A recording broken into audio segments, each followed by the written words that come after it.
Senhoras e senhores, bem-vindo ao canal Lume.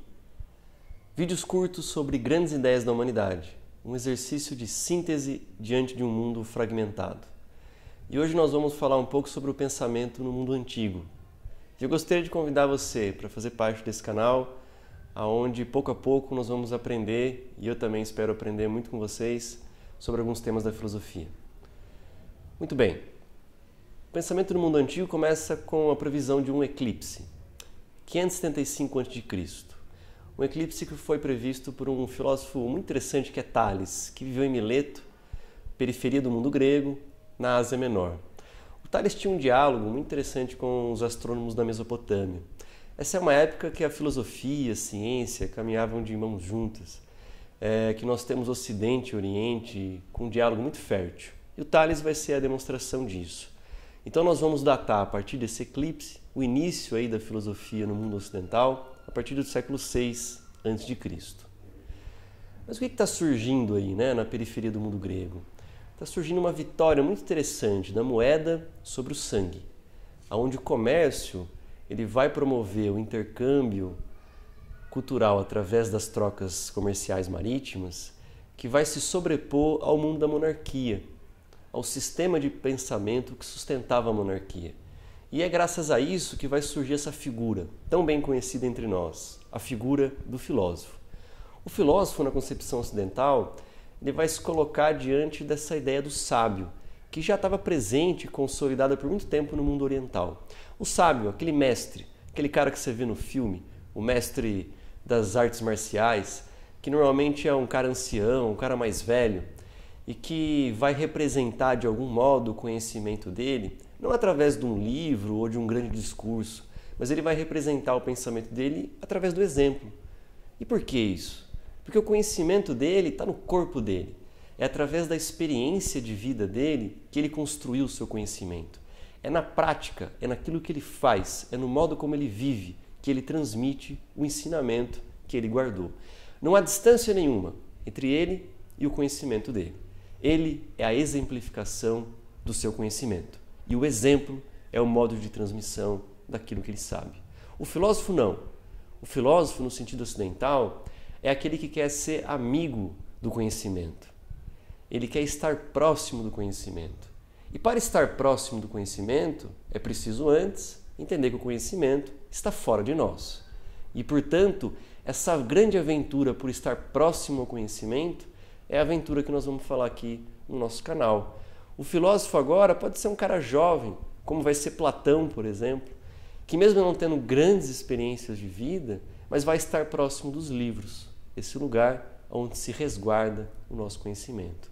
O filósofo, que busca ser amigo e estar próximo do conhecimento, agora é contraste com a figura do sábio, o sábio oriental. Enquanto mesopotâmicos e egípcios construíam grandes monumentos, as pirâmides, os mausoléus, essas obras em escala gigantesca, que serviam como túmulo, homenagem aos reis, esses semideuses na terra, isso vai destoar muito das grandes obras em escala monumental feitas no mundo grego, que vão ser feitas em homenagem ao ser humano. Mas não mais o ser humano como indivíduo, como eu e você, de carne e osso, mas o ser humano como ideia, como ideal. E a filosofia vai trazer os métodos para que a gente possa praticar em vida este grande ideal que é o ser humano, ou o ser humano transformado em ideia.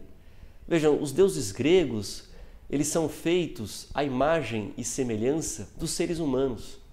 Diferente de nós que acreditamos que nós, seres humanos, somos feitos à imagem de Deus.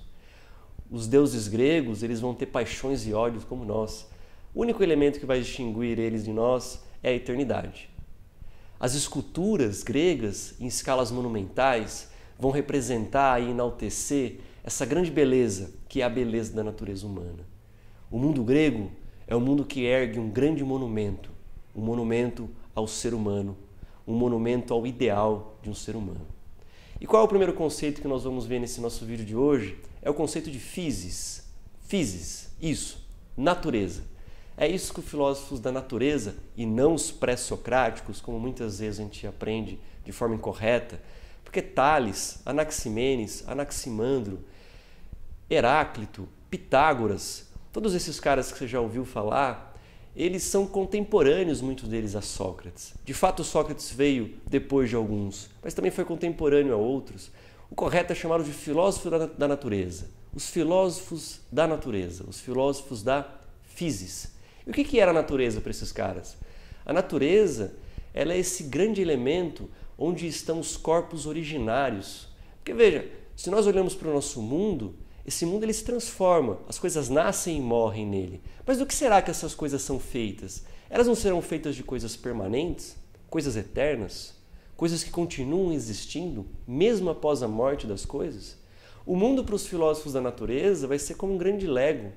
Não importa o que você constrói com as peças do Lego. Depois que elas são destruídas, as peças continuam, as coisas que foram construídas que vão embora.